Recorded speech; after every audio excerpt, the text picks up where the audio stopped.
भूतिया जंगल। कुछ साल पहले की बात है।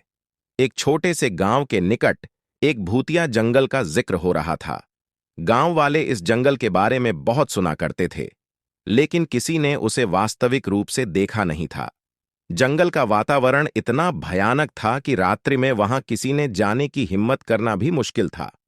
गांव का एक युवक, राज, जो हमेशा रहस्यों को सुलझाने में रुचि रखता था, ने तय किया कि उसे इस भूतिया जंगल का राज पता करना है। वह जानता था कि लोग उसे मूर्ख मानते हैं, लेकिन उसका जिज्ञासु मन उसे रोका नहीं। एक अंधेरी रात राज ने अपनी साहसपूर्ण उत्सुकता के साथ अपने दोस्तों को साथ लिया और भूतिया जंगल की ओर बढ़ा। जंगल के प्रारंभ में ही उन्हें वहां कुछ अजीब अजीब आवाजें सुनाई देने लगीं, जो उनके हृदय को बेहद डरा देने वाले थे। चलते चलते उन्होंने एक पुराने हवेली को देखा, जो जंगल के बीच में अकेली खड़ी थी।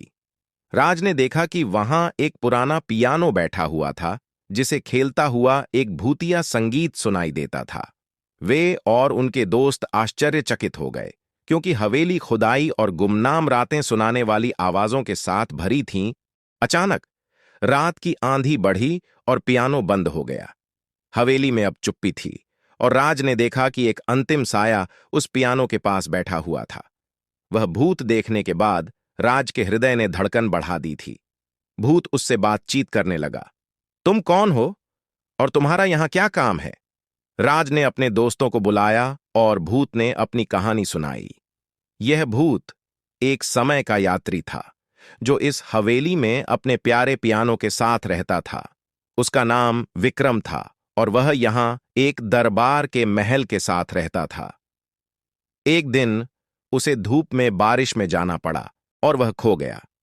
विक्रम ने कहा, मेरा सपना था कि मैं इस पियानो के साथ रहूं, लेकिन मेरी आत्मा यहां बंद है और मैं अपने सपने को पूरा नहीं कर सकता। राज और उसके दोस्तों ने विक्रम की कहानी सुनी और उसकी आत्मा को शांति देने का निर्णय किया।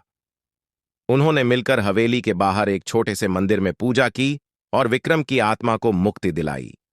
विक्रम की आत्मा ने धन्यवाद कहा और हवेली के पियानो से मिलकर मुक्ति का एहसास किया। उसकी आत्मा ने उन युवकों को धन्यवाद दिया और उन्हें धन्यवाद के साथ छोड़ दिया। हवेली में फिर से चारों ओर में सुनसानता छा गया और रात की भूतियां आवाजें समाप्त हो गईं।